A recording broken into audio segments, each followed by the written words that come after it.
Bonsoir à toutes et à tous, donc chronique 211. Et dans cette chronique, comme vous pouvez le constater sur l'image, je vais vous conter de façon succincte l'histoire de ce grand cosmonaute humaniste que fut effectivement Zygmunt Yann. Alors, ce qu'il faut savoir pour entrer dans le vif du sujet, il a été le premier Allemand de la République démocratique, de la RDA, ou de la DDR, ou de la GDR, à aller dans l'espace. Son vol de 7 jours a fait de Zygmunt Yann un héros de la République démocratique allemande en 1978. Alors, pour bien planter le décor, la RDA fut l'Allemagne socialiste. Alors, il est décédé effectivement à l'âge de 82 ans, et pour essayer de qualifier, de faire une sorte de nécrologie pour ce héros qui voulait ne pas l'être malgré lui, parce qu'il avait ce que j'appelle des positions et des conceptions politiques, et je dirais même une certaine pudeur. Alors, effectivement, son travail a toujours été dans le but de sa vie, même si il a pris sa retraite, je dirais le 26 août 1978, et qu'il a été le premier homme allemand, n'en déplaise à la RFA, le premier homme allemand de la République démocratique allemande à se rendre dans l'espace. Il faut savoir qu'il a travaillé dans un camp d'entraînement de pilotes spatiaux près de Moscou depuis les années 90. Cosmonaute, Yann appelle à l'époque son groupe, sa guilde ou sa team selon les expressions modernes. Alors, la différence subtile est que la seule réplique d'une époque où le compte à rebours de la course spatiale tournait à l'époque lorsque les deux astronautes américains nommés Neil Armstrong et Edwin Aldrin sont devenus les premiers, je dirais, à marteler la Lune le 19 juillet 1969. Et, ma foi, selon la tradition ou l'information que nous avons en possession, ont enfoncé le drapeau américain dans le sol devant le monde entier. Étoiles, rappelez-vous, et rayures figurent sur l'étoffe. Et c'était effectivement, ma foi, au plus fort de la guerre froide. Il y avait une fracture à travers le monde et chaque avancée technologique était considérée avec certaines suspicions des deux côtés. Et cette méfiance était je dirais, sans équivoque, voire même, on va préciser, sans limite. Alors, il faut considérer qu'effectivement, même si la guerre froide a disparu, et que certains pourraient appeler la fissure maintenant, je dirais, complètement fondue comme neige au soleil, ben les étudiants de Zygmunt Yann viennent du monde entier, des États-Unis, de la Russie, de l'Europe. Ils partagent des préoccupations, par exemple, pour l'eau potable, la couche d'ozone. Ils rêvent de trouver des solutions aux problèmes plus urgents de l'humanité dans les laboratoires spatiaux et de stations spatiales internationales. Alors, une famille nombreuse, il faut bien le qualifier, hein, Yann, pour être heureux de cette évolution. Et il se souvient encore comment sa fuite dans l'espace, je dirais, lui a ouvert les portes du monde, et comment il a rencontré des différents astronautes, cosmonautes, et comment il s'est retrouvé à penser qu'il avait en quelque sorte imaginé effectivement que l'ennemi de classe n'est pas absolument l'individu, mais bel et bien les gouvernements, je dirais, qui le contrôlent. Alors, bien que, effectivement, il a non seulement coordonné certains crash tests physiques et psychologiques, qu'il a beaucoup contribué à l'évolution, je dirais, spatiale dans la formation des jeunes. Alors il avait travaillé lui-même pendant 2 ans sur différentes structures dans le vaisseau spatial de Salyut 6, dans lequel il fait le tour de la Terre à raison de 28 000 km à l'heure, comme dans la télécabine d'une montagne russe. Et tout est une question finalement de discipline, dit le professionnel. Alors cette ambition inconditionnelle qui l'a catapulté dans l'espace, c'est effectivement qu'il a effectivement apporté une certaine fierté au peuple de la RDA.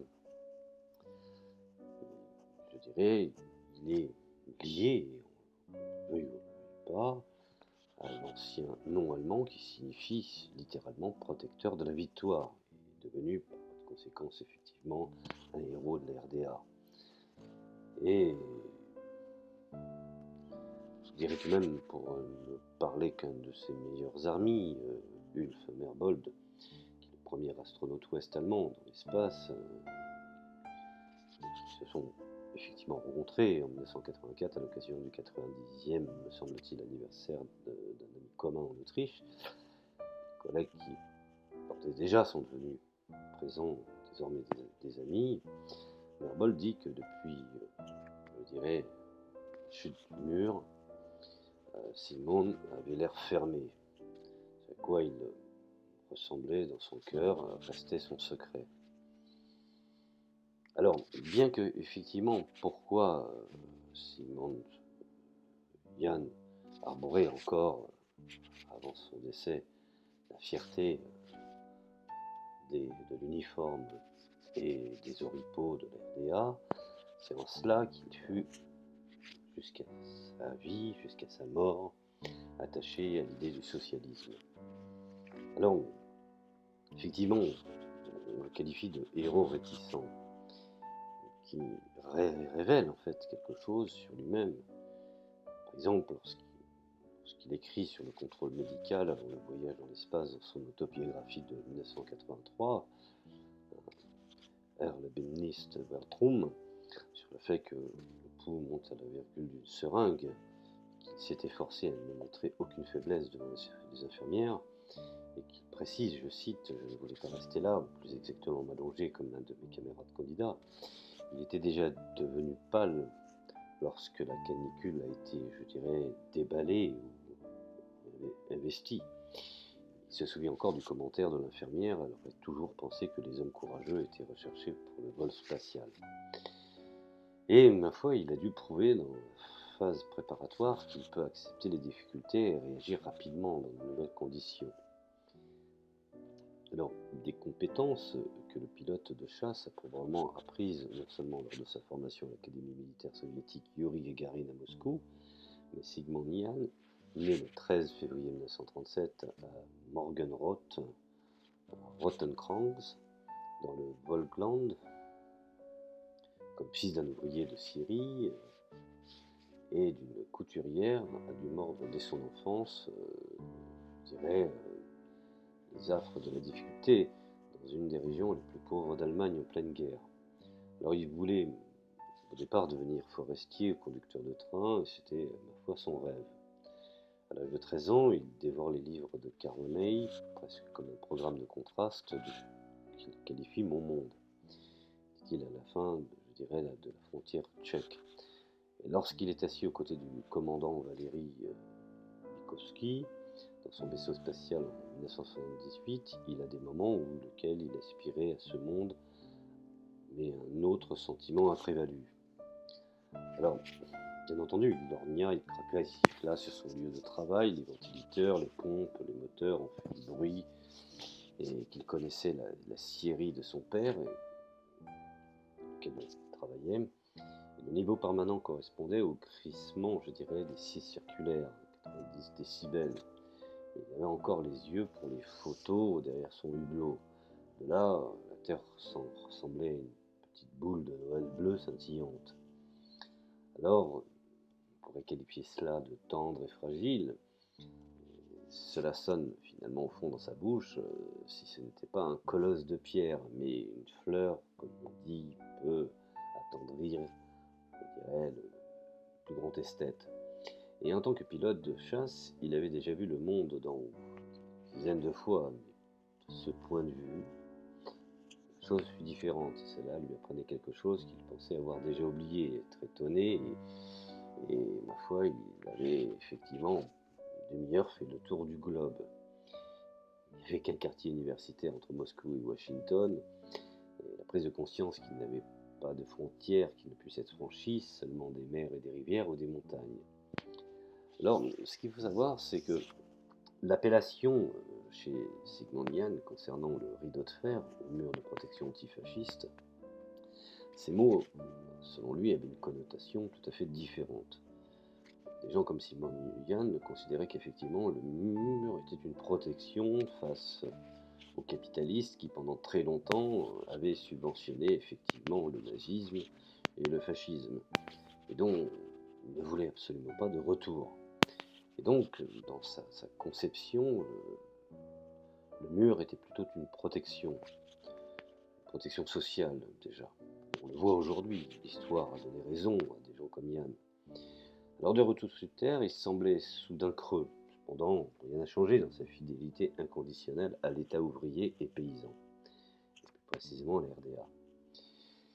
Il les a exposés dans la vitrine au-dessus de son canapé, me semble-t-il, dans des éditions miniatures liées au cuir du manifeste communiste, et bien entendu de la Constitution de la République démocratique allemande. Alors même si sa vision du monde jeté dans un conflit, ou très fin avec lui-même, c'est le prix qu'il dut payer pour que, ma foi, il puisse être reconnu par ses pairs après le mur une fois tombé. Alors des générations de voyageurs de l'espace ont bénéficié de son expérience. Le père de 2 filles adultes est considéré comme un éducateur sensible. Et effectivement, on peut considérer qu'il fut à la fois militant dans sa cause du social, militant également dans sa cause, je dirais, de la formation de ceux qui, ma foi, n'avaient peut-être pas les moyens ou les réseaux, ou l'appui. Et n'oublions pas que ce fut le premier Allemand dans l'espace qui, malgré son comportement, je dirais, d'une probité et d'une humilité complète, utilisait ces réseaux afin effectivement de prendre soin de pas mal de jeunes. Alors, je prends par exemple l'astronaute espagnol de l'ESA, Pedro Duque, né en 1963, que Yann a préparé la mission Euromir en 1994, et ça il faut le savoir. D'autres louent sa patience et son humilité, comme je viens de préciser. Un tel hommage est plutôt désagréable pour le vétéran, car il est muet d'une certaine discipline, d'une certaine rigueur, d'un certain esprit hegelien, et surtout d'une certaine, je dirais, une certaine humilité. Alors, effectivement, on en revient à certaines polémiques, comme par exemple, il ne manquait pas grand-chose pour lui. L'arme secrète du commandant de la défense aérienne de la RDA, l'homme des cas particuliers, aurait disparu en fait, selon le pronostic de certains, après la chute du mur. Mais Yann, je dirais, n'est pas passé sous silence. Et en tant que général de l'armée nationale populaire, la fameuse NVA, aussi étrange que ça puisse paraître, il a même précisé effectivement à ce moment-là qu'il pensait s'inscrire comme chômeur à partir du 2 octobre 1990. On croit croire rêver. Alors, cela peut-être lui a rappelé, en fait, à la fin de son envol, le 3 septembre 1978, le désert du Kazakh, ou du Kazakhstan. Et pendant des années, le Politburo a fait, je dirais, une union avec je dirais, la conception que Yann a pu apporter, effectivement, également à la recherche spatiale soviétique. Alors, je vous renvoie à un film qui s'appelle Goodbye Lenin, qui est un film très bien fait, bon, un peu, je dirais, naïf, où dedans Sigmund Yann joue le rôle, bien sûr on sort un peu du cadre véridique, mais sort un peu du rôle historique en tant que chauffeur de taxi, et puis rattrapé par effectivement de jeunes qui veulent maintenir, dont un des protagonistes, dont sa mère tombe dans le coma et est fondamentalement socialiste, après la fuite du père à l'ouest, tombe dans le coma et, ma foi, pour éviter tout choc, essaye de maintenir une certaine, je dirais, pérennité de la RDA après que le mur soit tombé. Je vous invite à regarder ce film, c'est un film très intéressant. Bon, il y a des côtés vraisemblants, mais je pense que la démarche est une démarche qui est naïve mais positive. Alors, effectivement, ce qu'on lui a reproché également, c'est d'être, je dirais, puisqu'il est fatigué de se justifier, ou de reçu, après l'effondrement du mur, des coups de tous les côtés, puisque ne reniant rien du socialisme, et encore son attachement, je dirais, jusqu'à sa mort à la République démocratique allemande, et certains, bien entendu, n'ont pas hésité à le salir, en précisant, en prétextant, je dirais, qu'il aurait pu jouir de privilèges en RDA, et dans les voyages à l'étranger, qui étaient nécessaires dans le cadre effectivement de la coopération. Et bien entendu, tout cela a été insinué après la chute du mur de Berlin et par un Occident toujours autant agressif comme on peut le voir encore aujourd'hui à l'égard de la Russie. Alors finalement, il a été critiqué pour, je dirais, son soutien à Erich Honecker. Yann avait, je dirais, soutenu l'ancien chef d'État, enfin l'ancien responsable du comité central du Parti socialiste unifié, et l'avait aidé, même pour qu'il puisse partir au Chili, afin d'y être soigné.